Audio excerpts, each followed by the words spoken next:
오늘 함께 보실 말씀은 누가복음 8장 41절부터 48절까지 말씀입니다. 누가복음 8장 41절부터 48절까지 말씀 함께 보시도록 하겠습니다. 우리 다 찾으셨으면 우리 한 절씩 교독하도록 하겠습니다. 제가 먼저 41절을 읽습니다. 이에 회당장인 야이로라 하는 사람이 와서 예수의 발 아래에 엎드려 자기 집에 오시기를 간구하니, 이는 자기에게 12살 된 외딸이 있어 죽어가미러라. 예수께서 가실 때에 무리가 밀려들더라.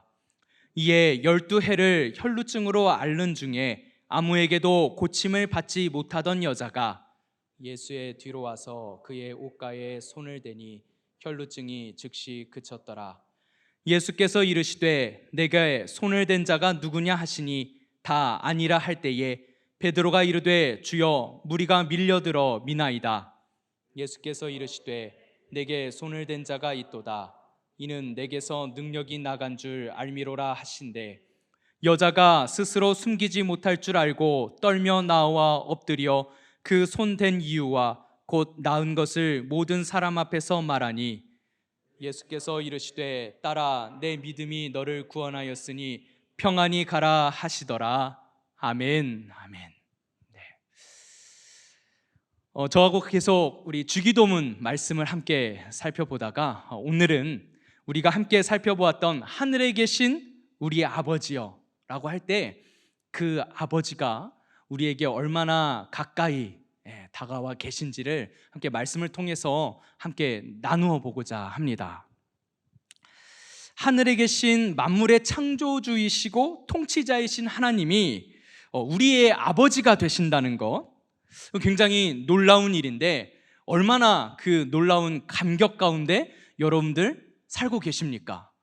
여러분들이 예배 자리에 나오실 때, 그리고 기도하면서 하나님을 부르실 때, 아버지라고 하실 때 여러분 가운데 얼마나 그 감격이 있으신지 스스로 한번 살펴보시기 바랍니다. 내가 과연 하나님을 내 아버지라고 여기면서 내가 하나님과 그 정도의 가까이, 내가 하나님 아버지와 내가 가까이 있다라는 것을 여러분들 늘 느끼면서 살고 계신가요? 때로는 우리가 신앙생활 할 때요, 지치고 낙심될 때가 있습니다. 답답할 때도 있고요, 뭔가 하나님이 멀리만 계신 것 같은 느낌이 들 때도 있어요. 그럴 때 우리의 신앙생활 가운데 마치 연애하다가 권태기가 찾아오는 것처럼 우리의 신앙생활도 그렇게 지쳐갈 때가 있습니다. 그때는 예배를 드려도 기쁘지가 않아요. 교회에 나와서 하나님 앞에 기도해도 뭔가 답답하고 기도가 잘 나오지 않습니다. 그런 이유가 뭔가 하나님이 내 곁에 가까이 와 계시다는 게 잘 느껴지지 않을 때 우리는 좀 그렇게 하나님을 멀게 느끼는 것 같아요. 여러분들은 어떻습니까? 우리가 하나님 아버지, 하늘에 계신 우리 아버지요 라고 할 때 그 아버지가 정말 내 가까이에 와 계시다는 것을 여러분들은 느껴지십니까? 오늘 한 여인이 나오는데요, 바로 이 혈루증이라는 병을 앓고 있는 한 여인을 우리가 함께 살펴보고자 합니다. 오늘 본문의 말씀을 보니까 혈루증을 앓는 여인이 나와요. 그런데 얼마나 이 병을 가지고 살았냐면 오늘 본문 43절 말씀을 보니까 이에 12해를 혈루증으로 앓는 중에 아무에게도 고침을 받지 못하던 여자가 라고 합니다. 몇 해요? 12해. 12년 동안 고침받지 못했던 이 혈루증이라는 병을 앓고 있었다는 것입니다. 이 혈루증은 무엇이냐면 계속해서 이 피가 몸 밖으로 흐르는 병이에요. 근데 우리가 추정컨대 아마도 이 여인이 계속 이 하혈이 멈추지 않는 그런 상태에 놓여 있는 것 같았습니다. 얼마나 힘들고 괴로운 증상입니까? 계속해서 피가 멈추지 않는 거예요. 그런데 이 병 때문에도 괴로웠지만 이 당시에 이 병을 겪고 있는 이 여인의 입장에서요, 이 질병만의 문제가 아니었습니다. 이것은 영적인 문제이기도 했어요. 왜냐하면 예수님 당시에는요, 이 많은 유대인들이 무엇에 관심이 가장 쏠려 있었냐면 영생의 문제에 가장 관심이 깊었습니다. 왜냐하면 이 영생이라는 문제는 구원의 문제였기 때문이었어요. 하나님께서 나를 구원하시는가? 하나님께서 나를 알고 계시는가? 내가 하나님께 구원받을 만한 자격이 있는가가 이들의 최대 관심사였습니다. 그래서 예수님을 찾아왔던 성경의 많은 인물들이 예수님께 어떤 질문을 가지고 찾아왔습니까? 부자 청년도 그랬고요, 율법 교사도 그랬고, 니고데모도 그랬고, 심지어 예수님을 직접 찾아온 것은 아니지만 나다나엘, 무화과 나무 아래에서 성경을 펼쳐서 보던, 연구하던 나다나엘, 이 당시 무화과 나무 아래에서 성경을 연구한다는 의미는 바로 영생, 구원의 문제를 계속해서 묵상하고 상고했다는 이야기입니다. 그때 예수님께서 말씀하시죠. 네가 무화과 나무 아래에 있을 때 내가 너를 보았다 라고 하신 그 말씀은 네가 네 구원의 문제, 영생의 문제를 가지고 이 하나님의 말씀을 그렇게 깊이 묵상하고 상고할 때 내가 너를 알고 있었다라는 말씀이거든요. 그만큼 이 당시 유대인들은요, 이 영생, 구원의 문제를 가장 중요한 문제로 생각했어요. 왜냐하면 로마의 식민지 통치하에 있었죠. 그리고 종교 지도자들, 한마디로 우리로 말하자면 목사님들, 종교 지도자들과 기득권층이 오히려 백성들을, 로마로부터 압제당하고 있던 백성들을 불쌍히 여기는 것이 아니라 그들에게 착취하고 탄압하면서 그들을 못 살게 굴었기 때문에, 괴롭혔기 때문에 이스라엘의 대부분의 백성들이요, 소망이 없는 거예요. 살 소망이 없었습니다. 착취당하죠. 탄압과 압제를 당하니까 이 세상에 소망이 사라져가는 거예요. 그러니까 어디를 바라보게 됩니까? 하늘만 바라보게 되는 것입니다. 하나님께서 우리를 버리신 것인가? 우리 이스라엘을 하나님께서 버리신 것인가? 우리가 도대체 어떤 죄악을 저질렀기에 하나님께서 이 로마를 통해서 우리를 심판하시는가? 그 중에서 나는 구원받을 수 있는 것인가? 이 구원의 문제, 영생의 문제가 가장 심각했던 시기였어요. 그런데 이 여인의 혈루증은 이 여인에게 있어서 단순한 육신의 질병으로 그치지 않았습니다. 왜냐하면 이들이 그렇게 귀하게 여겼던 율법에 이 출혈이 부정한 것이라고 기록되어 있었기 때문이에요. 이 혈루증에 대해서 레위기 15장 전체에 이 유출병에 대한 기록이 있습니다. 그 중에 2절 말씀만 보면 이렇게 기록되어 있어요. 이스라엘 자손에게 말하여 이르라, 누구든지 그의 몸에 유출병이 있으면 그 유출병으로 말미암아 부정한 자라. 율법이 유출병이 있는 사람은 부정한 자라고 규정하고 있습니다. 그러니까 이 여인은 자기의 육신의 질병이 지금 걱정이 아니라 자기가 하나님께 버림받았다, 저주를 받았다, 뭔가 나는 버림받은 거야, 나는 구원받지 못하는 거야. 여러분, 나라에도 소망이 없어요. 그리고 그나마 다른 백성들은 하늘을 찾아보면서 영생의 문제, 구원의 문제를 고심하고 있는데 자신은요, 육신에 마치 너는 버림받았어, 너는 이제 소망이 없어라고 낙인이 찍힌 것 같은 이 출혈이 멈추질 않는 거예요. 단순한 질병으로만 여기지 않았을 것입니다. 혈루증을 죄의 저주, 하나님께 받은 저주로 오해했을 거예요. 하나님께 나는 버림받았을 거라고 생각했을 것입니다. 심지어 오늘 이 여인의 이야기가 마태복음, 마가복음, 누가복음에 기록되어 있는데 오늘은 특별히 이 누가복음을 본문으로 잡았어요. 그런데 이 마가복음에 보면 이 여인이 이 병 때문에 얼마나 많은 육신의 고통을 당했는지 잘 기록하고 있습니다. 마가복음 5장 26절을 보면 이렇게 기록하고 있어요. 많은 의사에게 많은 괴로움을 받았고 가진 것도 다 허비하였으되 아무 효험이 없고 도리어 더 중하였던 차에 많은 의사에게 많은 괴로움을 받았대요. 어떤 유출병이었는지 우리는 자세히 알 수는 없지만 우리가 추정컨대 이 당시 의사라 하면 남자였을 거란 말이에요. 남성이었을 거란 말이에요. 그리고 이 병을 치료하기 위해선 환부를 드러내야만 했습니다. 얼마나 고통스러우면 그렇게라도 고쳐보려고 했을까요? 그런데 한두 명의 의사가 아니라 많은 의사에게 많은 괴로움을 받았다라고 기록하고 있습니다. 이 여인에게 있어서는요, 이 영적인 문제도 심각했지만 이 육신의 질병을 고치고자 하는 그 노력에도 엄청난 괴로움을 받고 있었다는 거예요.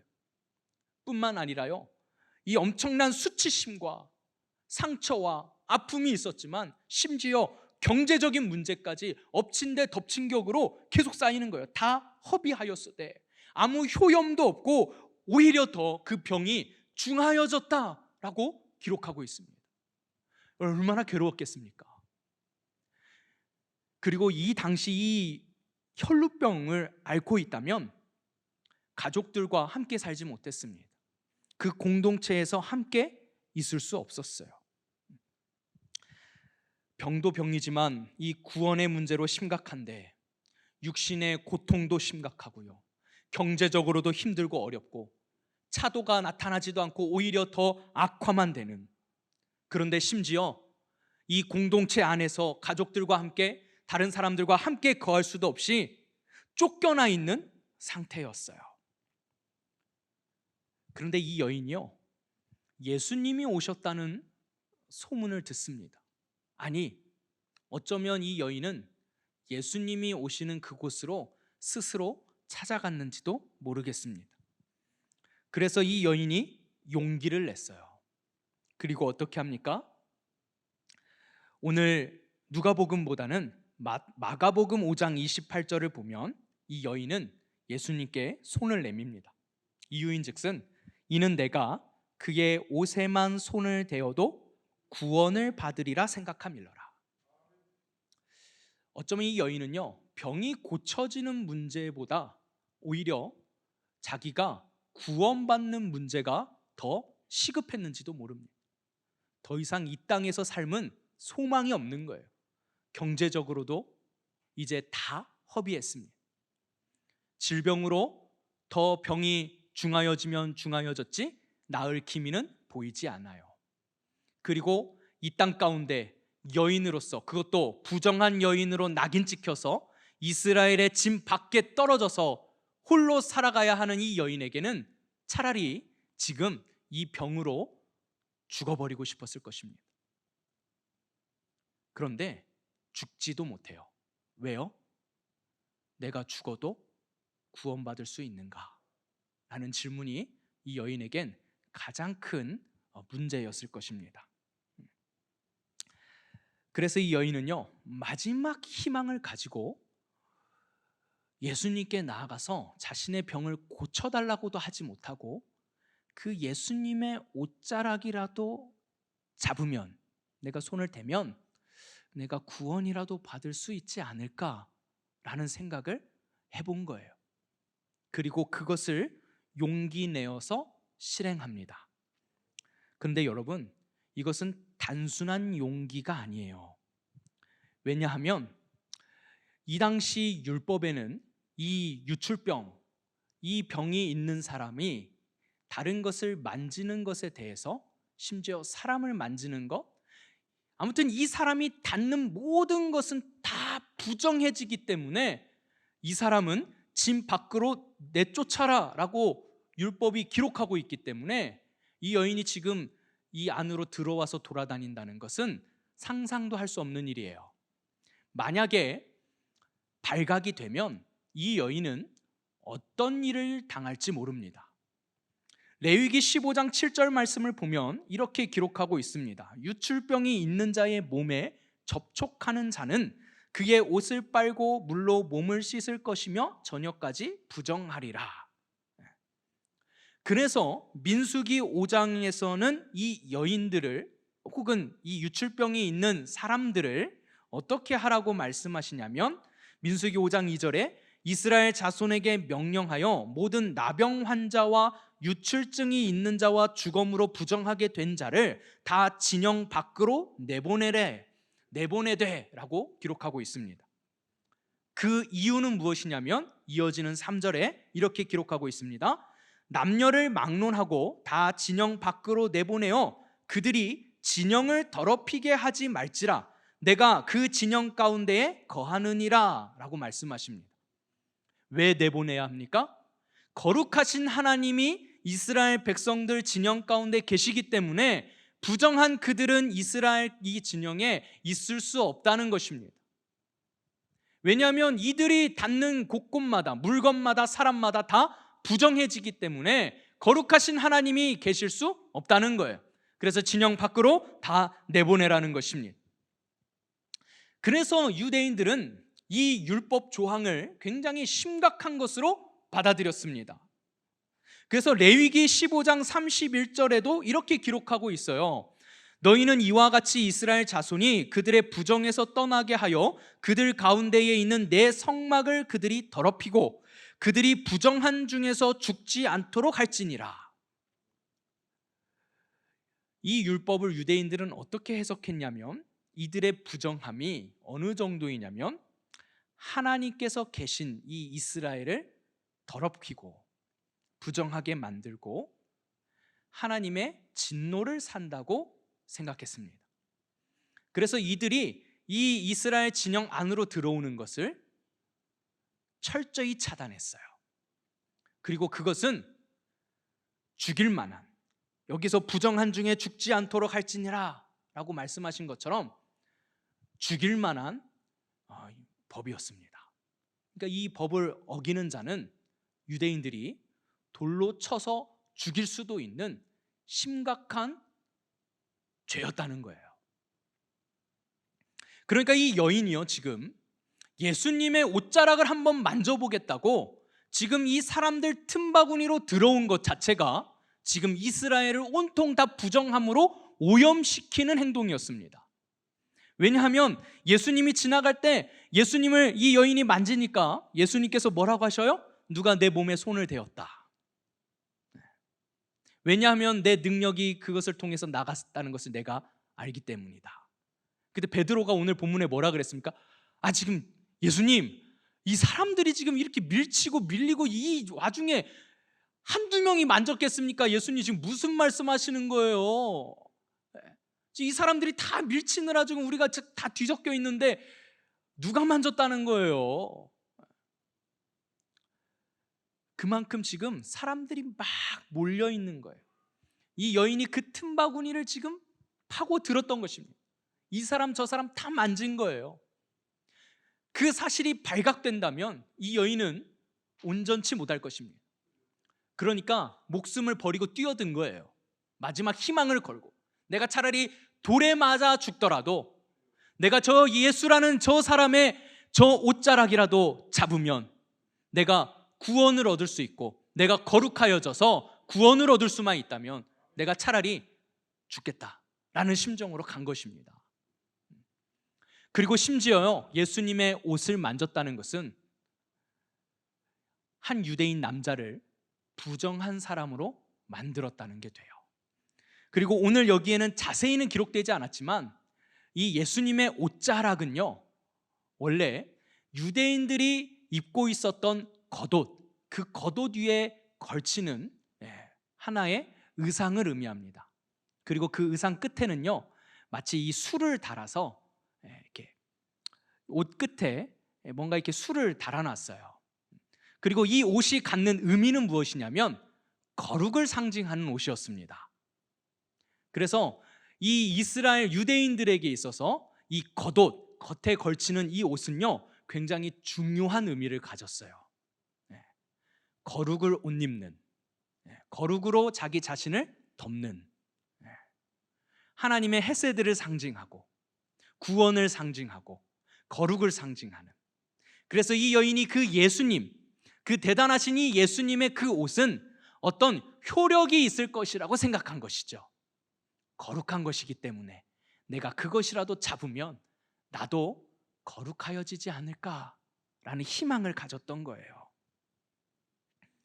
목숨을 걸고 이 사람들의 틈을 뚫고 들어가서 이 예수님의 옷자락을 잡았던 것입니다. 그리고 자신이 스스로 느껴졌어요. 자신의 이 질병이 고쳐졌다는 사실을, 멈추지 않던 이 피가 멈췄다는 사실을 스스로 느꼈습니다. 그러면 여기서 사건이 일단락되면 되잖아요. 그쵸? 고쳐졌어요. 끝나면 됩니다. 그런데 야속하게도 여기에서 그냥 끝내면 될 일을 예수님은 굳이 누가 내 몸을 만졌다고 하시면서 마치 자신에게서 어떤 능력이 나간 것을 굉장히 아까워하시는 것 같은 뉘앙스의 모습을 보이십니다. 그리고 그 사람을 찾으세요. 과연 예수님께서 모르시게 이 능력이 빠져나간 것인가? 마치 이 여인이 예수님의 능력을 훔쳐간 것인가? 그리고 진짜 누가 만진지 몰라서 예수님이 지금 묻고 계시는가? 그렇지는 않을 것이라는 거죠. 예수님께서 오늘 본문 8장 45절을 보니까 내게 손을 댄 자가 누구냐라고 굳이 찾으십니다. 그러니까 이어지는 47절에 보니까 이 여인이 스스로 숨기지 못할 줄 알고 떨며 나와 엎드려 그 손댄 이유와 곧 나은 것을 모든 사람 앞에서 말합니다. 왜 떨었을까요? 이제 정말 자신이 고쳐졌어요. 그리고 뭔가 자신이 진짜 바라던 대로 거룩하여졌고 이제 하나님의 그 저주가 풀린 것 같고 이제는 구원받을 것 같은데 진짜 내가 여기서 죽는구나. 아마 이런 심정이었을 것입니다. 야속하게도 왜 굳이 내가 만진 것을 예수님은 찾으셨을까?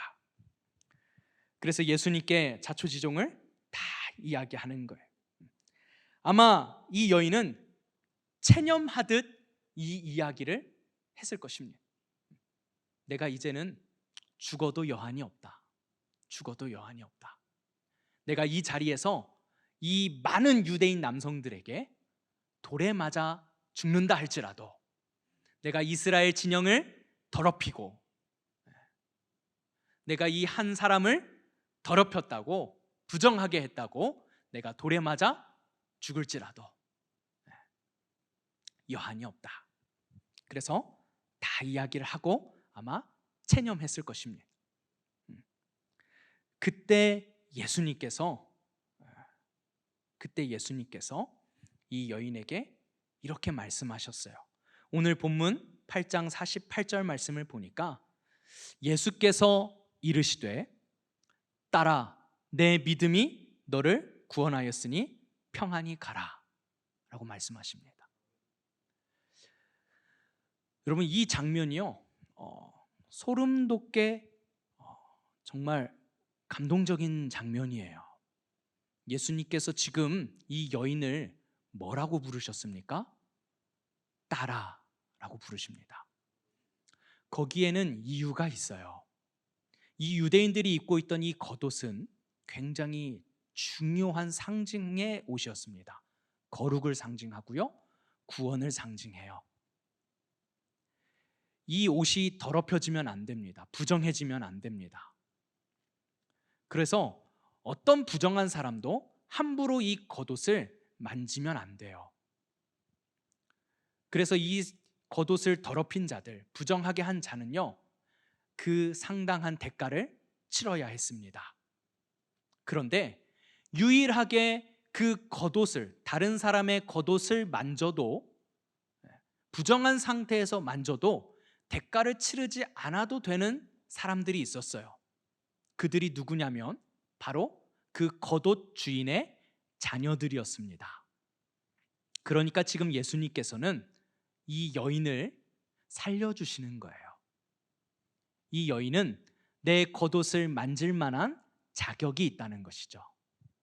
예수님께서는 그것을 보여주시기 위해서 굳이 이 여인을 찾았던 것입니다.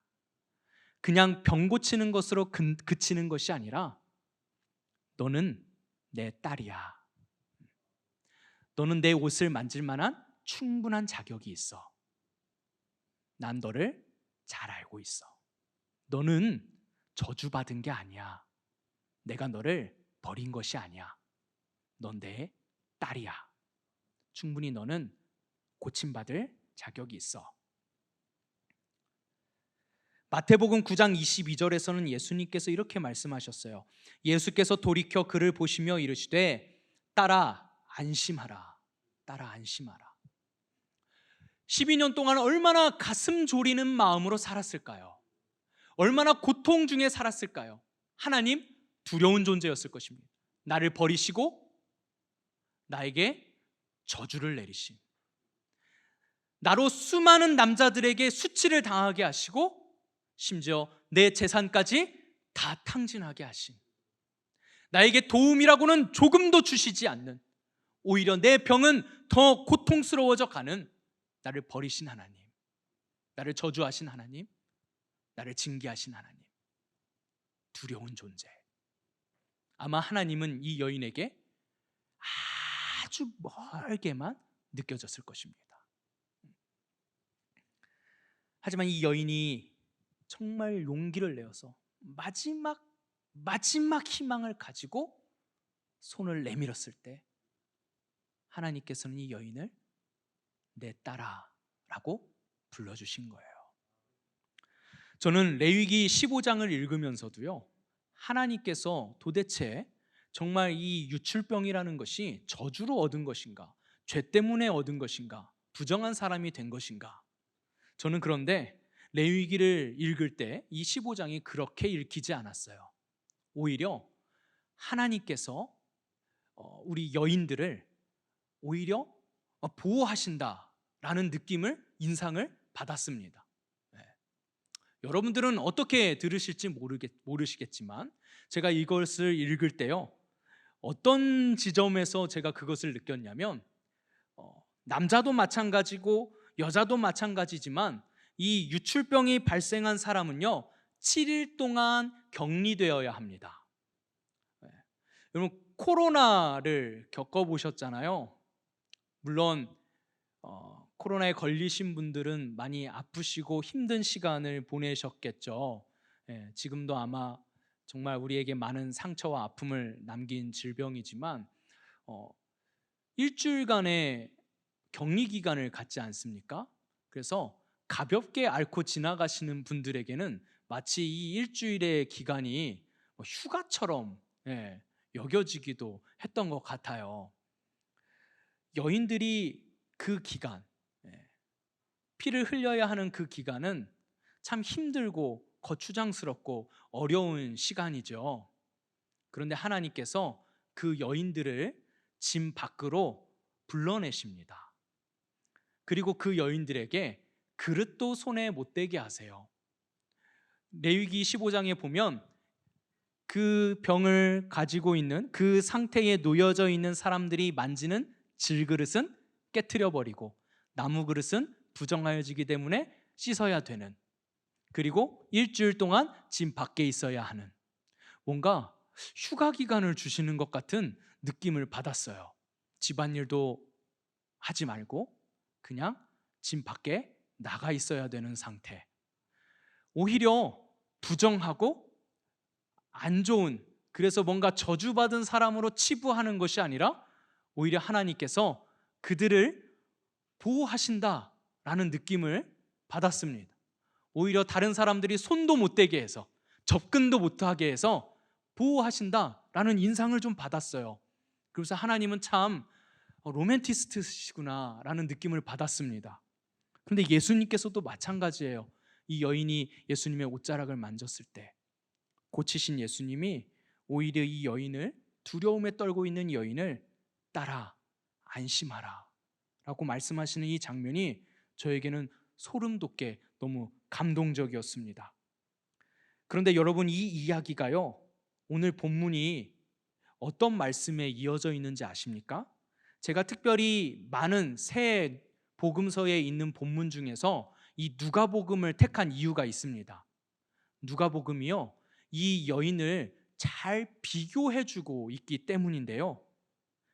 누가복음 8장 41절 그 앞절에 있는 내용을 보면, 이에 회당장인 야이로라 하는 사람이 와서 예수의 발 아래에 엎드려 자기 집에 오시기를 간구하니, 회당장 야이로, 이는 종교 지도자였습니다. 기득권층인 것이죠. 유대인들에게 존경받는 지도자였어요. 기득권층이었습니다. 그런데 이 회당장 야이로라는 사람에게 딸이 있었는데요, 그 딸이 죽어가게 된 거예요. 그래서 이 딸을 고쳐달라고 예수님을 찾아옵니다. 그리고 예수님께서는 이 딸을 고쳐주시기 위해서 이 회당장 야이로의 집에 가는 길에 이 혈루증 앓는 이 여인을 만난 거예요. 그런데 이 혈루증 여인에 대해서 오늘 본문은 이 12해를 혈루증으로 앓는 중에 라고 12년 동안 고통받았다라는 말씀을 기록하고 있고요, 그 바로 앞절인 이 야이로의 딸에 대해서 설명하는 42절을 보면 이렇게 기록하고 있어요. 이는 자기에게 12살 된 외딸이 있어 죽어가미러라. 예수께서 가실 때에 무리가 밀려들더라. 12살 된 외딸. 누가복음은 의도적으로 이 기득권층이자 종교 지도자였던 회당장 야이로의 딸이 12살 된 외딸임을 기록하고, 곧바로 이어서 12해 동안 혈루증을 앓는 이 여인을 이어서 이야기하고 있습니다. 무엇을 비교하는 것입니까? 이 당시 기득권층이었던 이 야이로의 딸을 고쳐주시는, 이 딸은 얼마나 다행이에요. 아빠가 기득권층입니다. 종교 지도자예요. 존경받는 집안의, 유력한 집안의 딸이었습니다. 아프니까 보호해주는 아빠도 있어요. 대신해서 달려가서 예수님을 직접 모시고 올 수 있는 힘, 그리고 예수님을 독대할 수 있는 권한을 가진 금수저의 딸이었습니다. 그리고 이어지는 12해 동안 혈루증을 앓는 여인은요, 오히려 집 밖에 떨어져 있고 고통당하고 소외되어 있었던 여인이었어요. 예수님께서 이 여인을 딸아라고 불러주셨던 것입니다. 우리에게 참 부모가 없는 것처럼 느껴지는, 나 홀로 있는 것 같은 이 세상의 외로움 속에서 하나님은 우리를 외면하지 않으십니다. 우리를 딸아, 아들아 라고 지금 부르고 계세요. 다만 우리가 그 하나님을 멀게 느낄 뿐입니다. 저는 이 자리에 나오신 여러분들이 특별히 센터 워십에 나와서 기도하실 때만큼은 정말 하나님 아버지 앞에 나오시는 감격이 있기를 원해요.